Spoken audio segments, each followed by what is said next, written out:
ఎందుకు ఈ మాట చెప్తా ఉన్నాను అని అంటే దానికి కారణం కూడా ఒకటే. ఇన్ఫ్యాక్ట్ ఏ కార్పొరేషన్ చూసుకున్నా, ఏ మున్సిపాలిటీ చూసుకున్నా, రాష్ట్రంలో ఉన్న ఏ జెడ్పీటీసీ పరిధిలో ఉన్న ఏ మండలం తీసుకున్నా, అటు ఎంపీపీలైనా కానీ, అటు జెడ్పీటీసీలైనా కానీ, సర్పంచ్లైనా కూడా, ఏది తీసుకున్నా కూడా ఎన్నికలు అయిపోయిన తర్వాత 3 సంవత్సరాల తర్వాత లోకల్ బాడీ ఎన్నికలు జరిగితే అటువంటి ఎన్నికల్లో ఈ రకమైన రిజల్ట్స్తో రాష్ట్రమంతా క్లీన్ స్వీప్ చేసిన పరిస్థితి వైఎస్ఆర్సీపీ ప్రభుత్వం, మన ప్రభుత్వం. అంటే ప్రజల్లో ఏ రోజైనా కూడా తలెత్తుకొని పోగలిగాం. ప్రజలకు ఎన్నికల మేనిఫెస్టో అని చెప్పి ఏదైతే ఎన్నికల వేళ మనం ఏదైతే ఇచ్చామో, చూపించామో, ఏదైతే చూపించి మనం ఓట్లు అడిగామో, ఆ ఎన్నికల మేనిఫెస్టోలో 99% హామీలను నెరవేర్చి ప్రతి నెల ఏ పథకం అమలు చేస్తూ ఉన్నామో బడ్జెట్ ప్రవేశపెట్టే రోజే సంక్షేమానికి సంబంధించిన క్యాలెండర్ కూడా రిలీజ్ చేస్తూ, ఇదిగో ఈ నెల ఈ పథకం, ఇదిగో ఈ నెల ఈ పథకం, ఇదిగో ఈ నెల ఈ పథకం అంటూ క్రమం తప్పకుండా ప్రతి సంవత్సరం ఎక్కడా కూడా ప్రజలకు నష్టం జరగకుండా, ఇబ్బందులు పడకుండా, క్రమం తప్పకుండా ఇచ్చిన ప్రభుత్వం ఏదైనా ఉంది అని అంటే అది దేశ చరిత్రలో ఒక వైఎస్ఆర్సీపీ ప్రభుత్వం మాత్రమే అని చెప్తాను. వైఎస్ఆర్సీపీ అన్న పార్టీ నిజంగా ఒక విలువల కోసం నిలబడిన పార్టీ. నా దగ్గర నుంచి మొదలెడితే ప్రతి కార్యకర్త కూడా, ప్రతి గ్రామ స్థాయిలో ఉన్న కార్యకర్త కూడా కాలర్ ఎగిరేసుకొని ఇది నా పార్టీ అని చెప్పి గర్వంగా చెప్పుకునే, వాళ్ళకి ఏదైతే మనం చెప్పామో అది చేసి చూపించిన తర్వాతనే మనం ఓట్లు అడిగి గెలిచాము. కాబట్టి ప్రజల దగ్గర ఏ రోజు మన విలువ తగ్గల. కానీ ఎన్నికలైన 9 నెలలు కూడా తిరక్క మునిపే ఈరోజు ఏ తెలుగుదేశం పార్టీ కార్యకర్త కూడా గడప గడప అంటూ ప్రజల ఇళ్లకు వెళ్ళే పరిస్థితి ఏ ఒక్కరికి కూడా లేదు, ఎమ్మెల్యే దగ్గర నుంచి కార్యకర్త దాకా. కారణం, ఏ గడపకు వెళ్ళినా కూడా వీళ్ళు ఎన్నికలకు ముందు ఇచ్చిన వీళ్ళ మేనిఫెస్టో సూపర్ 6లు, సూపర్ 7లు ప్రజలు వీళ్ళకి ఇలా చూపించి, ఆ ఇంట్లో నుంచి ఒక చిన్న పిల్లాడు బయటకు వస్తాడు, నా 15,000 ఏమైంది అని అడుగుతాడు.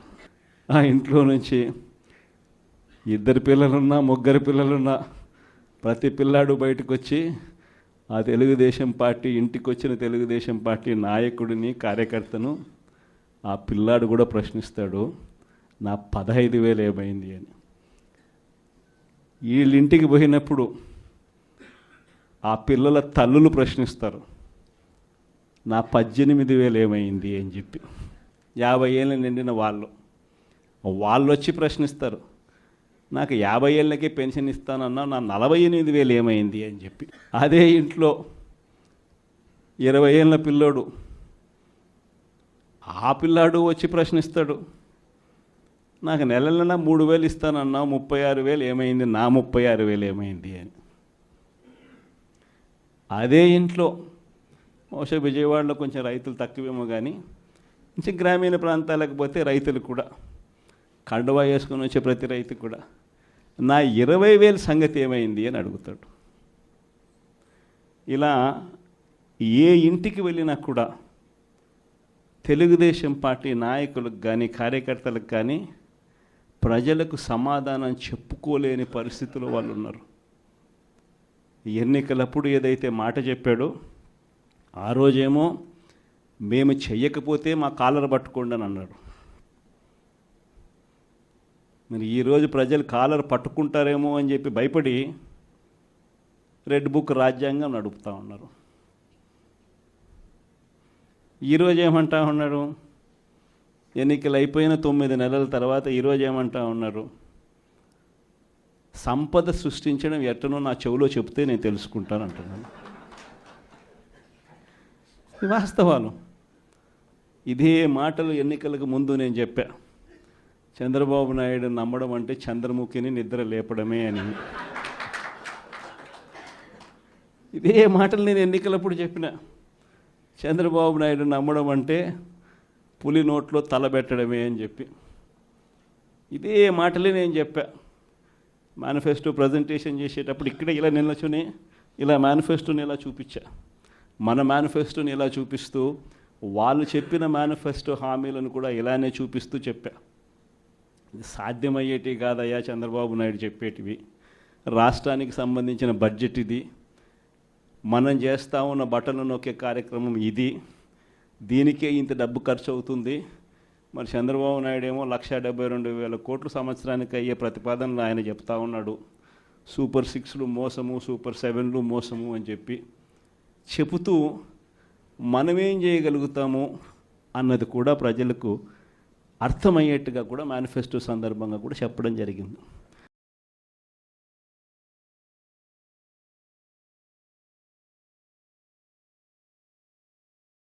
ఈ రోజుకి కూడా నేను చెప్తా ఉన్నా, ఓడిపోయాం పర్వాలా, ప్రతిపక్షంలో కూర్చొని ఉండం అది పర్వాలా, మళ్ళీ రీలు వెనక్కి తిరిగి మళ్ళీ అదే రోజుకు మళ్ళీ తిరిగి వెళ్ళి కనీసం ఇలా జరుగుతుందని తెలుసు కదా ఇప్పుడు ఎలా చెప్తావు అని చెప్తే మళ్ళీ ఆ రోజు వచ్చినప్పుడు ఇదే విధంగానే మళ్ళీ చెప్తా.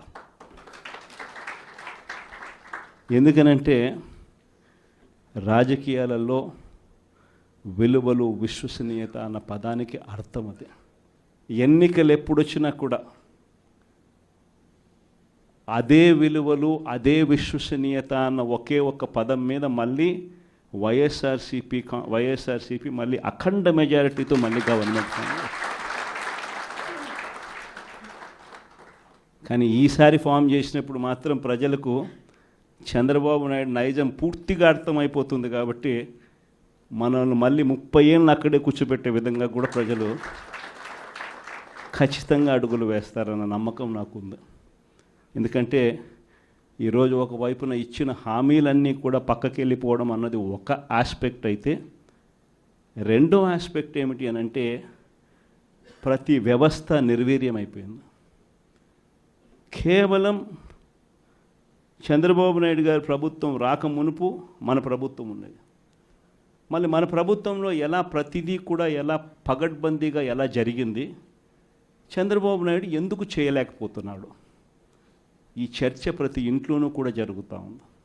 ప్రతి పథకము కూడా ట్రాన్స్పరెంట్గా, పారదర్శకంగా ప్రతి ఇంటికి చేర్చే పరిస్థితి నుంచి ఈరోజు అన్ని కొలాప్స్. కేవలం 9 నెలలు. ఒకవైపున వ్యవస్థలన్నీ కొలాప్స్, మరోవైపున ఏది చూసినా స్కామే. ఏ గ్రామంలో చూసినా బెల్ట్ షాపులు. ఎమ్మెల్యే దగ్గరుండి ఆక్షన్ పాడిస్తూ ఉన్నాడు. 2 లక్షల 3 లక్షల నీ ఇష్టం. ఆ 2 లక్షలు కట్టడానికి పోలీసులు సపోర్ట్ చేస్తారు, దగ్గరుండి మద్యం అమ్మేట్టుగా. ఎంఆర్పి రేటుకు వాళ్ళు కొనుక్కుంటారు, ఎంఆర్పి రేటు ప్లస్ ఇలా ప్రాఫిట్ వేసుకొని వాళ్ళు అమ్ముతారు. ఏ గ్రామంలో చూసినా కూడా, ఏ బంకులో కూడా ఈరోజు మద్యమే కనిపిస్తూ ఉంది. మొట్టమొదటిసారిగా గవర్నమెంట్ నడుపుతా ఉన్న మద్యం షాపులను తీసేసి ప్రైవేట్ వాళ్ళని తీసుకొచ్చేసినారు. ఇసుక ఎక్కడ పడితే అక్కడ డబల్ ద రేటుకి అమ్ముతూ ఉన్నారు. ప్రతి నియోజకవర్గంలోని పేకాట క్లబ్బులు ఎక్కడ పడితే అక్కడ కనిపిస్తూ ఉన్నాయి.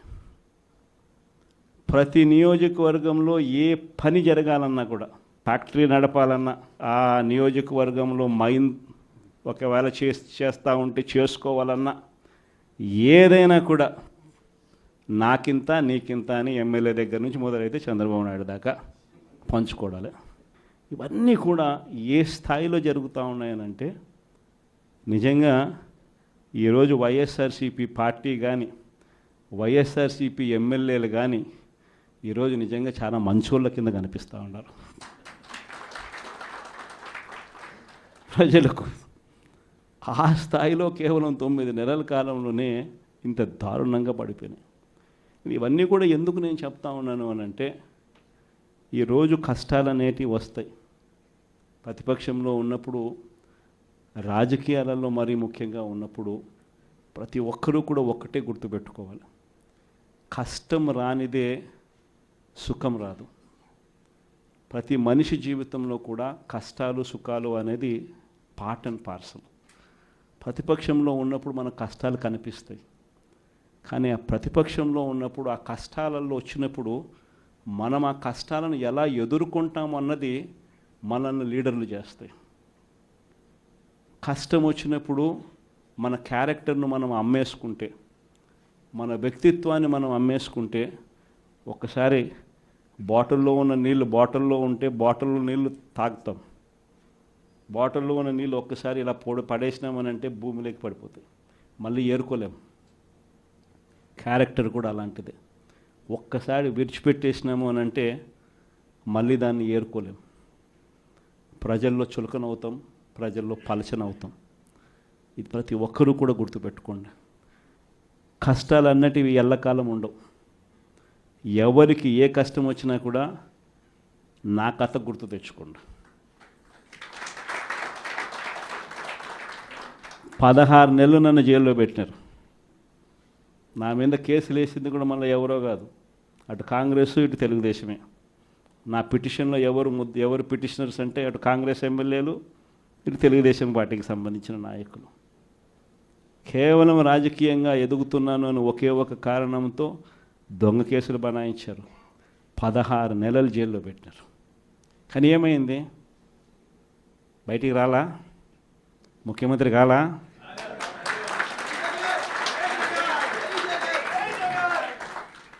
ప్రతి ఒక్కరు ఇది గుర్తుపెట్టుకోండి. ఎవరికైనా ఇంతే, మహా చేస్తే వీళ్ళు ఏం చేయగలుగుతారు? దొంగ కేసులు పెడతారు, కాదండంలా బెదిరిస్తారు, కాదండంలా మహా అయితే 3 నెలలు లోపల వేస్తారు, అది కాదండంలా. కానీ ఏం చేస్తారు? 3 నెలల తర్వాత మళ్ళా వస్తాం, రెట్టించిన ఉత్సాహంతో మళ్ళా పనిచేస్తాం. ఎవరెవరైతే మిమ్మల్ని జైల్లో పెట్టే కార్యక్రమం ఎవరెవరైతే చేస్తారో, మంచి చేసిన వాళ్ళని గుర్తుపెట్టుకోండి, చెడు చేసిన వాడిని గుర్తుపెట్టుకోండి. ఇద్దరిని గుర్తుపెట్టుకోమని చెప్తాను. ఊరికే చూస్తూ ఊరుకోం. వైఎస్ఆర్ కాంగ్రెస్ పార్టీ బ్రతుకుతుంది. వైఎస్ఆర్ కాంగ్రెస్ పార్టీ ఈ రాష్ట్రాన్ని ఏలుతుంది అని కూడా ఈ సందర్భంగా చెప్తాను. మరో 30 సంవత్సరాలు ఏళ్తామని కూడా ఈ సందర్భంగా కూడా మరి గట్టిగా కూడా చెప్తాను. కాబట్టి ఎవ్వరూ కూడా వైఎస్ఆర్ కాంగ్రెస్ పార్టీకి సంబంధించిన ఏ కార్యకర్త వెంటికి కూడా పీకలేడు అని చెప్పి కూడా ఈ సందర్భంగా చెప్తాను. ఇది ప్రతి ఒక్కరూ గుర్తుపెట్టుకోండి, ఒక్కటే గుర్తుపెట్టుకోండి. ఈసారి జగనన్న 2.0 కొంచెం వేరుగా కూడా ఉంటుంది. ఈసారి జగనన్న 2.0 కార్యకర్త కోసం ఎలా పనిచేస్తుందో కూడా చూపిస్తుంది. ఇది మాత్రం నేను ఖచ్చితంగా చెప్తా ఉన్నా. ఎందుకనంటే జగనన్న 1.0లో బహుశా కార్యకర్తలకు నేను అంత గొప్పగా బహుశా చేయలేకపోయి ఉండొచ్చేమో. ప్రతి పథకము ప్రతి విషయంలోనూ కూడా మొట్టమొదటిగా ప్రజలే గుర్తుకొచ్చారు. ప్రజలకు మంచి చేయడం కోసమే నా టైం కేటాయించా, నా తాపత్రయపడ్డా, ప్రతి విషయంలోనూ దానికోసమే అడుగులు వేశా. కానీ జగనన్న 2.0కి వచ్చేసరికి మాత్రం చంద్రబాబు నాయుడు కార్యకర్తలకు పెడతా ఉన్న ఇబ్బందులు చూశా, కార్యకర్తలు పడతా ఉన్న అవస్థలు చూశా, కార్యకర్తలు పడతా ఉన్న బాధను గమనించా. వీళ్ళ కోసం గట్టిగా మీ జగనన్న ఉంటాడని సందర్భంగా గట్టిగా చెప్తాను. విజయవాడ లాంటి కార్పొరేషన్లో కూడా 49 స్థానాలు మనం అప్పట్లో గెలిస్తే తెలుగుదేశం పార్టీ కూటమి వీళ్ళకు వచ్చిన స్థానాలు 14, కమ్యూనిస్టులకు వచ్చింది 1. ఈ 49 స్థానాలకు మనం గెలిస్తే 64కు గాను వాళ్ళకు కేవలం 14 స్థానాలు ఉన్నప్పటికీ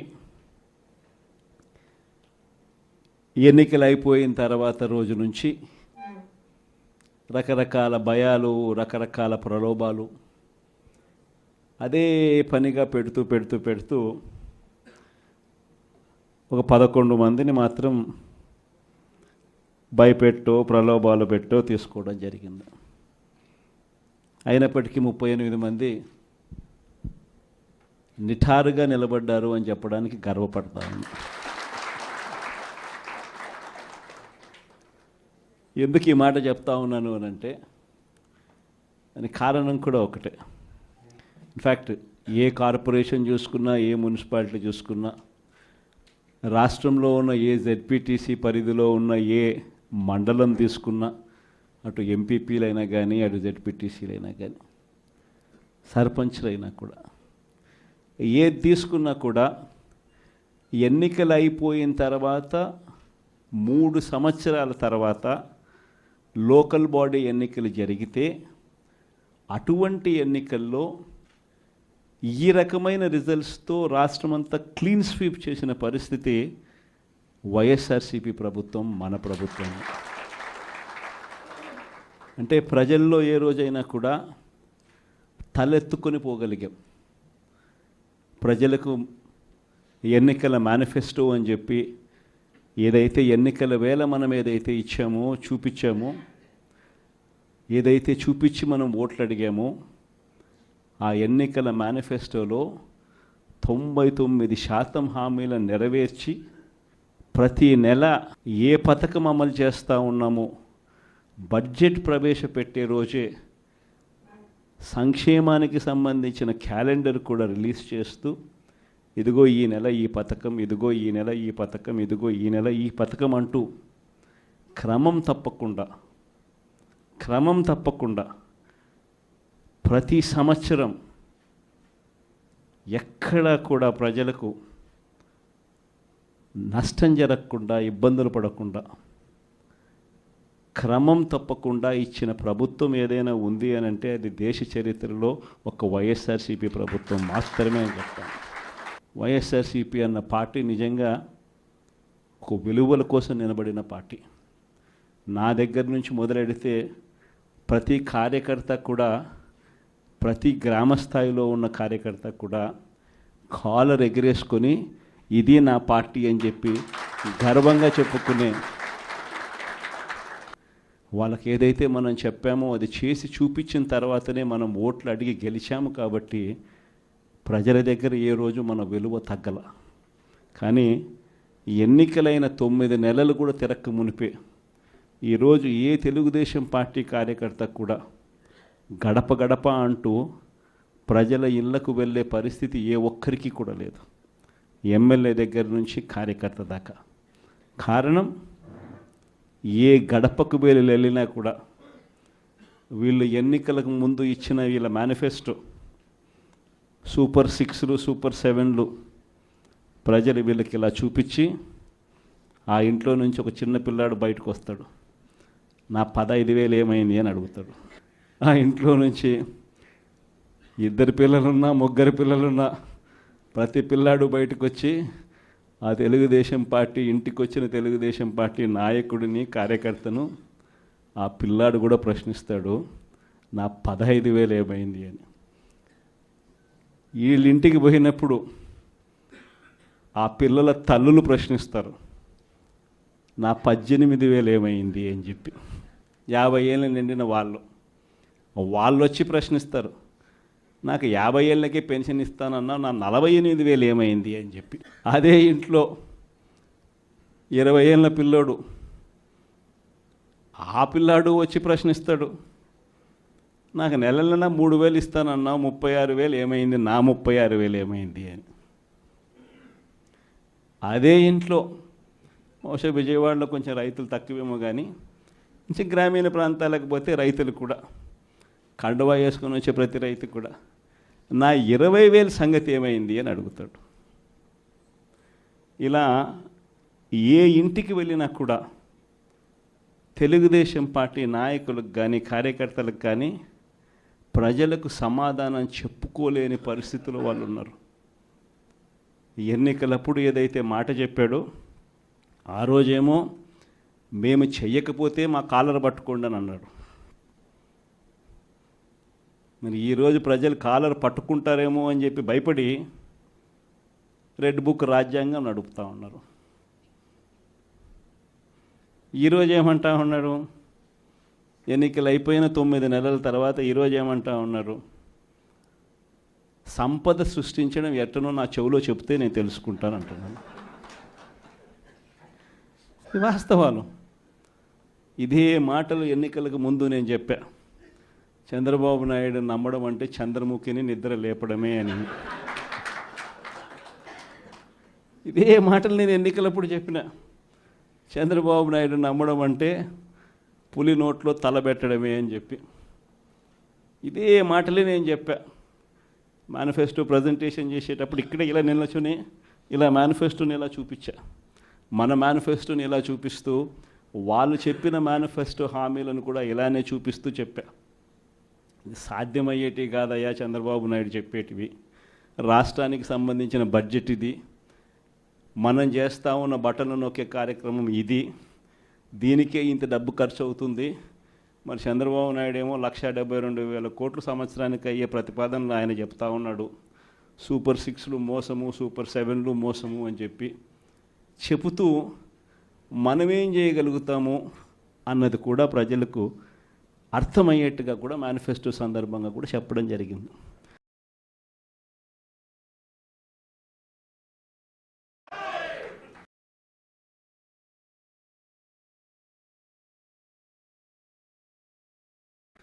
ఈ రోజుకు నేను చెప్తా ఉన్నా, ఓడిపోయాం పర్వాలా, ప్రతిపక్షంలో కూర్చొని ఉండం అది పర్వాలా, మళ్ళీ రీలు వెనక్కి తిరిగి మళ్ళీ అదే రోజుకు మళ్ళీ తిరిగి వెళ్ళి కనీసం ఇలా జరుగుతుందని తెలుసు కదా ఇప్పుడు ఎలా చెప్తావు అని చెప్తే మళ్ళీ ఆ రోజు వచ్చినప్పుడు ఇదే విధంగానే మళ్ళీ చెప్తా. ఎందుకనంటే రాజకీయాలలో విలువలు, విశ్వసనీయత అన్న పదానికి అర్థం అది. ఎన్నికలు ఎప్పుడొచ్చినా కూడా అదే విలువలు, అదే విశ్వసనీయత అన్న ఒకే ఒక్క పదం మీద మళ్ళీ వైఎస్ఆర్సీపీ మళ్ళీ అఖండ మెజారిటీతో మళ్ళీ గవర్నమెంట్. కానీ ఈసారి ఫామ్ చేసినప్పుడు మాత్రం ప్రజలకు చంద్రబాబు నాయుడు నైజం పూర్తిగా అర్థమైపోతుంది. కాబట్టి మనల్ని మళ్ళీ 30 ఏళ్ళు అక్కడే కూర్చోబెట్టే విధంగా కూడా ప్రజలు ఖచ్చితంగా అడుగులు వేస్తారన్న నమ్మకం నాకుంది. ఎందుకంటే ఈరోజు ఒకవైపున ఇచ్చిన హామీలన్నీ కూడా పక్కకి వెళ్ళిపోవడం అన్నది ఒక ఆస్పెక్ట్ అయితే, రెండో ఆస్పెక్ట్ ఏమిటి అని అంటే ప్రతి వ్యవస్థ నిర్వీర్యమైపోయింది. కేవలం చంద్రబాబు నాయుడు గారి ప్రభుత్వం రాకమునుపు మన ప్రభుత్వం ఉన్నది.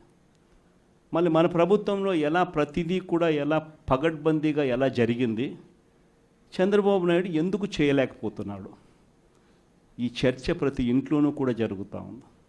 ప్రతి పథకము కూడా ట్రాన్స్పరెంట్గా, పారదర్శకంగా ప్రతి ఇంటికి చేర్చే పరిస్థితి నుంచి ఈరోజు అన్ని కొలాప్స్. కేవలం 9 నెలలు. ఒకవైపున వ్యవస్థలన్నీ కొలాప్స్, మరోవైపున ఏది చూసినా స్కామే. ఏ గ్రామంలో చూసినా బెల్ట్ షాపులు. ఎమ్మెల్యే దగ్గరుండి ఆక్షన్ పాడిస్తూ ఉన్నాడు. 2 లక్షల 3 లక్షల నీ ఇష్టం. ఆ 2 లక్షలు కట్టడానికి పోలీసులు సపోర్ట్ చేస్తారు, దగ్గరుండి మద్యం అమ్మేట్టుగా. ఎంఆర్పి రేటుకు వాళ్ళు కొనుక్కుంటారు, ఎంఆర్పి రేటు ప్లస్ వీళ్ళ ప్రాఫిట్ వేసుకొని వాళ్ళు అమ్ముతారు. ఏ గ్రామంలో చూసినా కూడా, ఏ బంకులో కూడా ఈరోజు మద్యమే కనిపిస్తూ ఉంది. మొట్టమొదటిసారిగా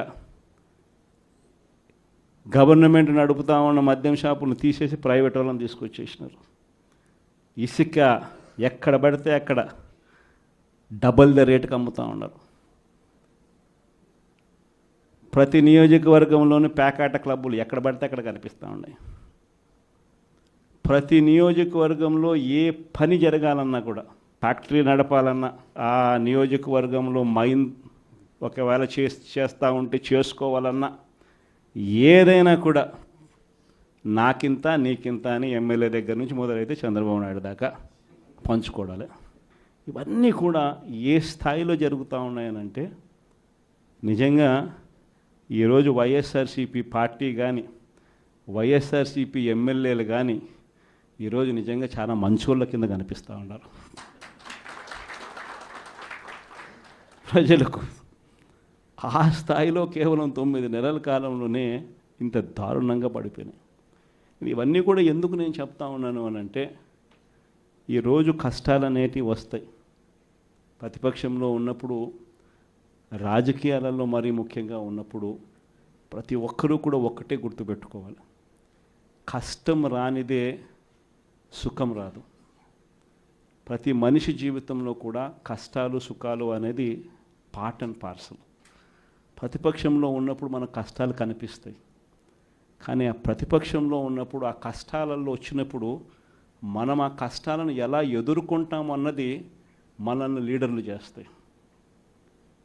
కష్టం వచ్చినప్పుడు మన క్యారెక్టర్ను మనం అమ్మేసుకుంటే, మన వ్యక్తిత్వాన్ని మనం అమ్మేసుకుంటే, ఒక్కసారి బాటిల్లో ఉన్న నీళ్ళు బాటిల్లో ఉంటే బాటిల్లో నీళ్ళు తాగుతాం, బాటిల్లో ఉన్న నీళ్ళు ఒక్కసారి ఇలా పడేసినామనంటే భూమిలోకి పడిపోతాయి, మళ్ళీ ఏరుకోలేం. క్యారెక్టర్ కూడా అలాంటిదే. ఒక్కసారి విడిచిపెట్టేసినాము అని అంటే మళ్ళీ దాన్ని ఏరుకోలేం. ప్రజల్లో చులకనవుతాం, ప్రజల్లో పలచనవుతాం. ఇది ప్రతి ఒక్కరూ కూడా గుర్తుపెట్టుకోండి. కష్టాలు అన్నటివి ఎల్లకాలం ఉండవు. ఎవరికి ఏ కష్టం వచ్చినా కూడా నా కథ గుర్తు తెచ్చుకోండి. 16 నెలలు నన్ను జైల్లో పెట్టినారు. నా మీద కేసులు వేసింది కూడా మళ్ళీ ఎవరో కాదు, అటు కాంగ్రెస్ ఇటు తెలుగుదేశమే. నా పిటిషన్లో ఎవరు పిటిషనర్స్ అంటే అటు కాంగ్రెస్ ఎమ్మెల్యేలు, ఇటు తెలుగుదేశం పార్టీకి సంబంధించిన నాయకులు. కేవలం రాజకీయంగా ఎదుగుతున్నాను అని ఒకే ఒక కారణంతో దొంగ కేసులు బనాయించారు. 16 నెలలు జైల్లో పెట్టినారు. కానీ ఏమైంది? బయటికి రాలా? ముఖ్యమంత్రి కాలా?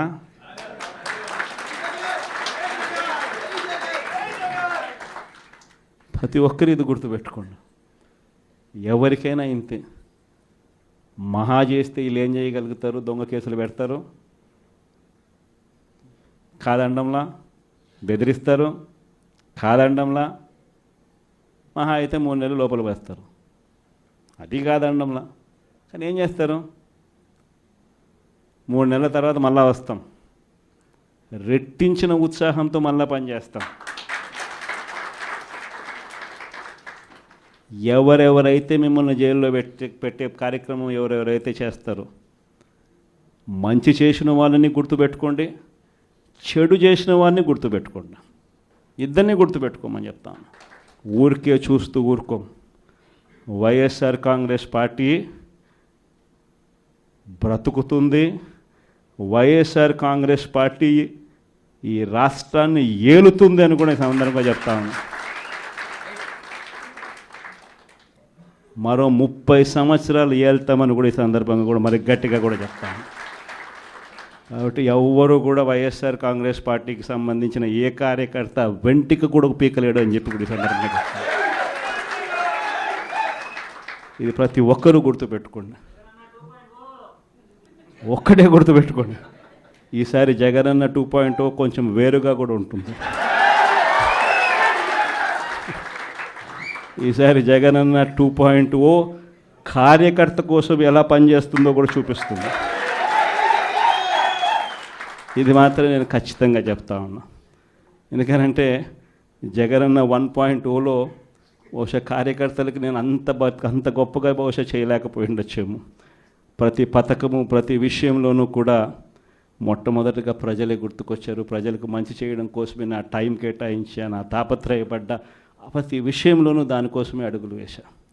కానీ జగనన్న 2.0కి వచ్చేసరికి మాత్రం చంద్రబాబు నాయుడు కార్యకర్తలకు పెడతా ఉన్న ఇబ్బందులు చూసా, కార్యకర్తలు పడతా ఉన్న అవస్థలు చూసా, కార్యకర్తలు పడతా ఉన్న బాధను గమనించా. వీళ్ళ కోసం గట్టిగా మీ జగనన్న ఉంటాడని సందర్భంగా గట్టిగా చెప్తాను. విజయవాడ లాంటి కార్పొరేషన్లో కూడా 49 స్థానాలు మనం అప్పట్లో గెలిస్తే తెలుగుదేశం పార్టీ కూటమి వీళ్ళకు వచ్చిన స్థానాలు 14, కమ్యూనిస్టులకు వచ్చింది 1. ఈ 49 స్థానాలకు మనం గెలిస్తే 64కు గాను వాళ్ళకు కేవలం 14 స్థానాలు ఉన్నప్పటికీ ఎన్నికలు అయిపోయిన తర్వాత రోజు నుంచి రకరకాల భయాలు, రకరకాల ప్రలోభాలు అదే పనిగా పెడుతూ ఒక 11 మందిని మాత్రం భయపెట్టో ప్రలోభాలు పెట్టో తీసుకోవడం జరిగింది. అయినప్పటికీ 38 మంది నిఠారుగా నిలబడ్డారు అని చెప్పడానికి గర్వపడతాను. ఎందుకు ఈ మాట చెప్తా ఉన్నాను అని అంటే దానికి కారణం కూడా ఒకటే. ఇన్ఫ్యాక్ట్ ఏ కార్పొరేషన్ చూసుకున్నా, ఏ మున్సిపాలిటీ చూసుకున్నా, రాష్ట్రంలో ఉన్న ఏ జెడ్పీటీసీ పరిధిలో ఉన్న ఏ మండలం తీసుకున్నా, అటు ఎంపీపీలైనా కానీ, అటు జెడ్పీటీసీలైనా కానీ, సర్పంచ్లైనా కూడా, ఏది తీసుకున్నా కూడా ఎన్నికలు అయిపోయిన తర్వాత 3 సంవత్సరాల తర్వాత లోకల్ బాడీ ఎన్నికలు జరిగితే అటువంటి ఎన్నికల్లో ఈ రకమైన రిజల్ట్స్తో రాష్ట్రమంతా క్లీన్ స్వీప్ చేసిన పరిస్థితి వైఎస్ఆర్సీపీ ప్రభుత్వం, మన ప్రభుత్వం. అంటే ప్రజల్లో ఏ రోజైనా కూడా తలెత్తుకొని పోగలిగాం. ప్రజలకు ఎన్నికల మేనిఫెస్టో అని చెప్పి ఏదైతే ఎన్నికల వేళ మనం ఏదైతే ఇచ్చామో, చూపించామో, ఏదైతే చూపించి మనం ఓట్లు అడిగామో, ఆ ఎన్నికల మేనిఫెస్టోలో 99% హామీలను నెరవేర్చి ప్రతి నెల ఏ పథకం అమలు చేస్తూ ఉన్నామో బడ్జెట్ ప్రవేశపెట్టే రోజే సంక్షేమానికి సంబంధించిన క్యాలెండర్ కూడా రిలీజ్ చేస్తూ, ఇదిగో ఈ నెల ఈ పథకం, ఇదిగో ఈ నెల ఈ పథకం, ఇదిగో ఈ నెల ఈ పథకం అంటూ క్రమం తప్పకుండా ప్రతి సంవత్సరం ఎక్కడా కూడా ప్రజలకు నష్టం జరగకుండా, ఇబ్బందులు పడకుండా, క్రమం తప్పకుండా ఇచ్చిన ప్రభుత్వం ఏదైనా ఉంది అని అంటే అది దేశ చరిత్రలో ఒక వైఎస్ఆర్సీపీ ప్రభుత్వం మాత్రమే అని చెప్తాను. వైఎస్ఆర్సీపీ అన్న పార్టీ నిజంగా ఒక విలువల కోసం నిలబడిన పార్టీ. నా దగ్గర నుంచి మొదలెడితే ప్రతి కార్యకర్త కూడా, ప్రతి గ్రామ స్థాయిలో ఉన్న కార్యకర్త కూడా కాలర్ ఎగిరేసుకొని ఇది నా పార్టీ అని చెప్పి గర్వంగా చెప్పుకునే, వాళ్ళకి ఏదైతే మనం చెప్పామో అది చేసి చూపించిన తర్వాతనే మనం ఓట్లు అడిగి గెలిచాము. కాబట్టి ప్రజల దగ్గర ఏ రోజు మన విలువ తగ్గల. కానీ ఎన్నికలైన 9 నెలలు కూడా తిరక్క మునిపే ఈరోజు ఏ తెలుగుదేశం పార్టీ కార్యకర్త కూడా గడప గడప అంటూ ప్రజల ఇళ్లకు వెళ్ళే పరిస్థితి ఏ ఒక్కరికి కూడా లేదు, ఎమ్మెల్యే దగ్గర నుంచి కార్యకర్త దాకా. కారణం, ఏ గడపకు వెళ్ళినా కూడా వీళ్ళు ఎన్నికలకు ముందు ఇచ్చిన వీళ్ళ మేనిఫెస్టో సూపర్ 6లు, సూపర్ 7లు ప్రజలు వీళ్ళకి ఇలా చూపించి, ఆ ఇంట్లో నుంచి ఒక చిన్న పిల్లాడు బయటకు వస్తాడు, నా 15,000 ఏమైంది అని అడుగుతాడు.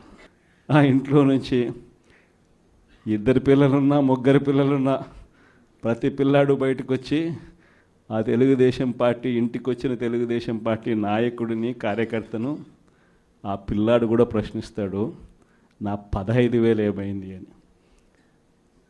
వీళ్ళింటికి పోయినప్పుడు ఆ పిల్లల తల్లులు ప్రశ్నిస్తారు, నా 18,000 ఏమైంది అని చెప్పి. 50 ఏళ్ళు నిండిన వాళ్ళు వచ్చి ప్రశ్నిస్తారు, నాకు 50 ఏళ్ళకే పెన్షన్ ఇస్తానన్నా నా 48,000 ఏమైంది అని చెప్పి. అదే ఇంట్లో 20 ఏళ్ళ పిల్లోడు, ఆ పిల్లాడు వచ్చి ప్రశ్నిస్తాడు, నాకు నెలలైనా 3,000 ఇస్తానన్నా 36,000 ఏమైంది, నా 36,000 ఏమైంది అని. అదే ఇంట్లో బహుశా విజయవాడలో కొంచెం రైతులు తక్కువేమో కానీ కొంచెం గ్రామీణ ప్రాంతాలకు పోతే రైతులు కూడా కండువా వేసుకొని వచ్చే ప్రతి రైతు కూడా నా 20,000 సంగతి ఏమైంది అని అడుగుతాడు. ఇలా ఏ ఇంటికి వెళ్ళినా కూడా తెలుగుదేశం పార్టీ నాయకులకు కానీ కార్యకర్తలకు కానీ ప్రజలకు సమాధానం చెప్పుకోలేని పరిస్థితుల్లో వాళ్ళు ఉన్నారు. ఎన్నికలప్పుడు ఏదైతే మాట చెప్పాడో ఆ రోజేమో మేము చెయ్యకపోతే మా కాలర్ పట్టుకోండి అని అన్నాడు. మరి ఈరోజు ప్రజలు కాలర్ పట్టుకుంటారేమో అని చెప్పి భయపడి రెడ్ బుక్ రాజ్యాంగం నడుపుతూ ఉన్నారు. ఈరోజు ఏమంటా ఉన్నారు? ఎన్నికలు అయిపోయిన 9 నెలల తర్వాత ఈరోజు ఏమంటా ఉన్నారు? సంపద సృష్టించడం ఎట్టనో నా చెవిలో చెప్తే నేను తెలుసుకుంటాను అంటున్నాను. వాస్తవాలు. ఇదే మాటలు ఎన్నికలకు ముందు నేను చెప్పా. చంద్రబాబు నాయుడు నమ్మడం అంటే చంద్రముఖిని నిద్ర లేపడమే అని. ఇదే మాటలు నేను ఎన్నికలప్పుడు చెప్పిన. చంద్రబాబు నాయుడు నమ్మడం అంటే పులి నోట్లో తలబెట్టడమే అని చెప్పి ఇదే మాటలే నేను చెప్పా.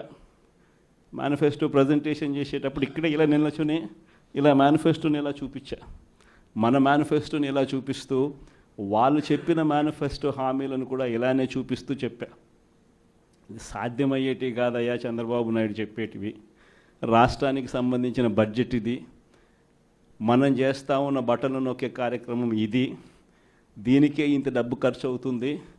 మరి చంద్రబాబు నాయుడు ఏమో 1,72,000 కోట్లు సంవత్సరానికి అయ్యే ప్రతిపాదనలు ఆయన చెప్తా ఉన్నాడు.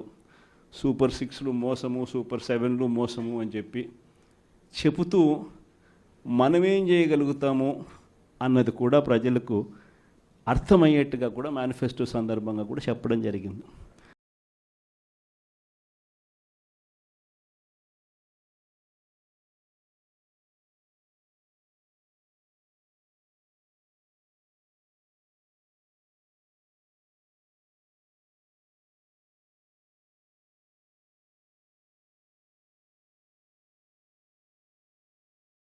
ఈ రోజుకి కూడా నేను చెప్తా ఉన్నా, ఓడిపోయాం పర్వాలా, ప్రతిపక్షంలో కూర్చొని ఉండం అది పర్వాలా, మళ్ళీ రీలు వెనక్కి తిరిగి మళ్ళీ అదే రోజుకు మళ్ళీ తిరిగి వెళ్ళి కనీసం ఇలా జరుగుతుందని తెలుసు కదా ఇప్పుడు ఎలా చెప్తావు అని చెప్తే మళ్ళీ ఆ రోజు వచ్చినప్పుడు ఇదే విధంగానే మళ్ళీ చెప్తా. ఎందుకనంటే రాజకీయాలలో విలువలు, విశ్వసనీయత అన్న పదానికి అర్థం అది. ఎన్నికలు ఎప్పుడొచ్చినా కూడా అదే విలువలు, అదే విశ్వసనీయత అన్న ఒకే ఒక్క పదం మీద మళ్ళీ వైఎస్ఆర్సీపీ మళ్ళీ అఖండ మెజారిటీతో మళ్ళీ గవర్నమెంట్. కానీ ఈసారి ఫామ్ చేసినప్పుడు మాత్రం ప్రజలకు చంద్రబాబు నాయుడు నైజం పూర్తిగా అర్థమైపోతుంది. కాబట్టి మనల్ని మళ్ళీ 30 ఏళ్ళు అక్కడే కూర్చోబెట్టే విధంగా కూడా ప్రజలు ఖచ్చితంగా అడుగులు వేస్తారన్న నమ్మకం నాకుంది. ఎందుకంటే ఈరోజు ఒకవైపున ఇచ్చిన హామీలన్నీ కూడా పక్కకి వెళ్ళిపోవడం అన్నది ఒక ఆస్పెక్ట్ అయితే, రెండో ఆస్పెక్ట్ ఏమిటి అని అంటే ప్రతి వ్యవస్థ నిర్వీర్యమైపోయింది. కేవలం చంద్రబాబు నాయుడు గారి ప్రభుత్వం రాకమునుపు మన ప్రభుత్వం ఉన్నది. మళ్ళీ మన ప్రభుత్వంలో ఎలా ప్రతిదీ కూడా ఎలా పగడ్బందీగా ఎలా జరిగింది, చంద్రబాబు నాయుడు ఎందుకు చేయలేకపోతున్నాడు, ఈ చర్చ ప్రతి ఇంట్లోనూ కూడా జరుగుతూ ఉంది. ప్రతి పథకము కూడా ట్రాన్స్పరెంట్గా, పారదర్శకంగా ప్రతి ఇంటికి చేర్చే పరిస్థితి నుంచి ఈరోజు అన్ని కొలాప్స్. కేవలం 9 నెలలు. ఒకవైపున వ్యవస్థలన్నీ కొలాప్స్, మరోవైపున ఏది చూసినా స్కామే. ఏ గ్రామంలో చూసినా బెల్ట్ షాపులు. ఎమ్మెల్యే దగ్గరుండి ఆక్షన్ పాడిస్తూ ఉన్నాడు. 2 లక్షల 3 లక్షల నీ ఇష్టం. ఆ 2 లక్షలు కట్టడానికి పోలీసులు సపోర్ట్ చేస్తారు, దగ్గరుండి మద్యం అమ్మేట్టుగా. ఎంఆర్పి రేటుకు వాళ్ళు కొనుక్కుంటారు, ఎంఆర్పి రేటు ప్లస్ ఇలా ప్రాఫిట్ చేసుకొని వాళ్ళు అమ్ముతారు. ఏ గ్రామంలో చూసినా కూడా, ఏ బంకులో కూడా ఈరోజు మద్యమే కనిపిస్తూ ఉంది. మొట్టమొదటిసారిగా గవర్నమెంట్ నడుపుతా ఉన్న మద్యం షాపులను తీసేసి ప్రైవేట్ వాళ్ళని తీసుకొచ్చేసినారు. ఇసుక ఎక్కడ పడితే అక్కడ డబల్ ద రేటుకి అమ్ముతూ ఉన్నారు. ప్రతి నియోజకవర్గంలోని పేకాట క్లబ్బులు ఎక్కడ పడితే అక్కడ కనిపిస్తూ ఉన్నాయి. ప్రతి నియోజకవర్గంలో ఏ పని జరగాలన్నా కూడా, ఫ్యాక్టరీ నడపాలన్నా, ఆ నియోజకవర్గంలో మైన్ ఒకవేళ చేస్తూ ఉంటే చేసుకోవాలన్నా, ఏదైనా కూడా నాకింత నీకింత అని ఎమ్మెల్యే దగ్గర నుంచి మొదలైతే చంద్రబాబు నాయుడు దాకా పంచుకోవాలి. ఇవన్నీ కూడా ఏ స్థాయిలో జరుగుతూ ఉన్నాయనంటే, నిజంగా ఈరోజు వైఎస్ఆర్సీపీ పార్టీ కానీ, వైఎస్ఆర్సీపీ ఎమ్మెల్యేలు కానీ ఈరోజు నిజంగా చాలా మంచోళ్ళ కింద కనిపిస్తూ ఉన్నారు. ప్రజలకు ఆ స్థాయిలో కేవలం 9 నెలల కాలంలోనే ఇంత దారుణంగా పడిపోయినాయి. ఇవన్నీ కూడా ఎందుకు నేను చెప్తా ఉన్నాను అని అంటే, ఈరోజు కష్టాలు అనేటివి వస్తాయి. ప్రతిపక్షంలో ఉన్నప్పుడు, రాజకీయాలలో మరీ ముఖ్యంగా ఉన్నప్పుడు ప్రతి ఒక్కరూ కూడా ఒక్కటే గుర్తుపెట్టుకోవాలి, కష్టం రానిదే సుఖం రాదు. ప్రతి మనిషి జీవితంలో కూడా కష్టాలు సుఖాలు అనేది పార్ట్ అండ్ పార్సల్. ప్రతిపక్షంలో ఉన్నప్పుడు మన కష్టాలు కనిపిస్తాయి, కానీ ఆ ప్రతిపక్షంలో ఉన్నప్పుడు, ఆ కష్టాలలో వచ్చినప్పుడు మనం ఆ కష్టాలను ఎలా ఎదుర్కొంటాం అన్నది మనల్ని లీడర్లు చేస్తాయి. కష్టం వచ్చినప్పుడు మన క్యారెక్టర్ను మనం అమ్మేసుకుంటే, మన వ్యక్తిత్వాన్ని మనం అమ్మేసుకుంటే, ఒక్కసారి బాటిల్లో ఉన్న నీళ్ళు బాటిల్లో ఉంటే బాటిల్లో నీళ్ళు తాగుతాం. బాటిల్లో ఉన్న నీళ్ళు ఒక్కసారి ఇలా పడేసినామనంటే భూమిలోకి పడిపోతాయి, మళ్ళీ ఏరుకోలేం. క్యారెక్టర్ కూడా అలాంటిదే. ఒక్కసారి విడిచిపెట్టేసినాము అని అంటే మళ్ళీ దాన్ని ఏరుకోలేం. ప్రజల్లో చులకనవుతాం, ప్రజల్లో పలచనవుతాం. ఇది ప్రతి ఒక్కరూ కూడా గుర్తుపెట్టుకోండి. కష్టాలు అన్నటివి ఎల్లకాలం ఉండవు. ఎవరికి ఏ కష్టం వచ్చినా కూడా నా కథ గుర్తు తెచ్చుకోండి. 16 నెలలు నన్ను జైల్లో పెట్టినారు. నా మీద కేసులు వేసింది కూడా మళ్ళీ ఎవరో కాదు, అటు కాంగ్రెస్ ఇటు తెలుగుదేశమే. నా పిటిషన్లో ఎవరు పిటిషనర్స్ అంటే అటు కాంగ్రెస్ ఎమ్మెల్యేలు, ఇటు తెలుగుదేశం పార్టీకి సంబంధించిన నాయకులు. కేవలం రాజకీయంగా ఎదుగుతున్నాను అని ఒకే ఒక కారణంతో దొంగ కేసులు బనాయించారు. 16 నెలలు జైల్లో పెట్టారు. కానీ ఏమైంది? బయటికి రాలా? ముఖ్యమంత్రి కాలా?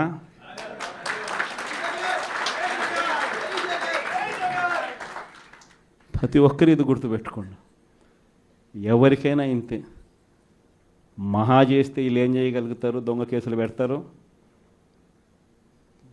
కాదండంలా బెదిరిస్తారు, కాదండంలా మహా అయితే 3 నెలలు లోపల వేస్తారు. అది కాదండంలా. కానీ ఏం చేస్తారు? 3 నెలల తర్వాత మళ్ళా వస్తాం, రెట్టించిన ఉత్సాహంతో మళ్ళా పనిచేస్తాం. ఎవరెవరైతే మిమ్మల్ని జైల్లో పెట్టే కార్యక్రమం ఎవరెవరైతే చేస్తారో, మంచి చేసిన వాళ్ళని గుర్తుపెట్టుకోండి, చెడు చేసిన వాడిని గుర్తుపెట్టుకోండి. ఇద్దరిని గుర్తుపెట్టుకోమని చెప్తాను. ఊరికే చూస్తూ ఊరుకోం. వైఎస్ఆర్ కాంగ్రెస్ పార్టీ బ్రతుకుతుంది. వైఎస్ఆర్ కాంగ్రెస్ పార్టీ ఈ రాష్ట్రాన్ని ఏలుతుంది అని కూడా సందర్భంగా చెప్తాను. మరో 30 సంవత్సరాలు ఏళ్తామని కూడా ఈ సందర్భంగా కూడా మరి గట్టిగా కూడా చెప్తాను. కాబట్టి ఎవరు కూడా వైఎస్ఆర్ కాంగ్రెస్ పార్టీకి సంబంధించిన ఏ కార్యకర్త వెంటికి కూడా పీకలేడు అని చెప్పి కూడా ఈ సందర్భంగా చెప్తాను. ఇది ప్రతి ఒక్కరూ గుర్తుపెట్టుకోండి. ఒక్కటే గుర్తుపెట్టుకోండి, ఈసారి జగనన్న 2.0 కొంచెం వేరుగా కూడా ఉంటుంది. ఈసారి జగనన్న 2.0 కార్యకర్త కోసం ఎలా పనిచేస్తుందో కూడా చూపిస్తుంది. ఇది మాత్రం నేను ఖచ్చితంగా చెప్తా ఉన్నా. ఎందుకనంటే జగనన్న 1.0లో బహుశా కార్యకర్తలకు నేను అంత గొప్పగా బహుశా చేయలేకపోయి ఉండొచ్చేమో. ప్రతి పథకము ప్రతి విషయంలోనూ కూడా మొట్టమొదటిగా ప్రజలే గుర్తుకొచ్చారు. ప్రజలకు మంచి చేయడం కోసమే నా టైం కేటాయించా, నా తాపత్రయపడ్డా, ప్రతి విషయంలోనూ దానికోసమే అడుగులు వేశా. కానీ జగన్ అన్న 2.0కి వచ్చేసరికి మాత్రం చంద్రబాబు నాయుడు కార్యకర్తలకు పెడతా ఉన్న ఇబ్బందులు చూసా, కార్యకర్తలు పడతా ఉన్న అవస్థలు చూసా, కార్యకర్తలు పడతా ఉన్న బాధను గమనించా. వీళ్ళ కోసం గట్టిగా మీ జగనన్న ఉంటాడని సందర్భంగా గట్టిగా చెప్తాను.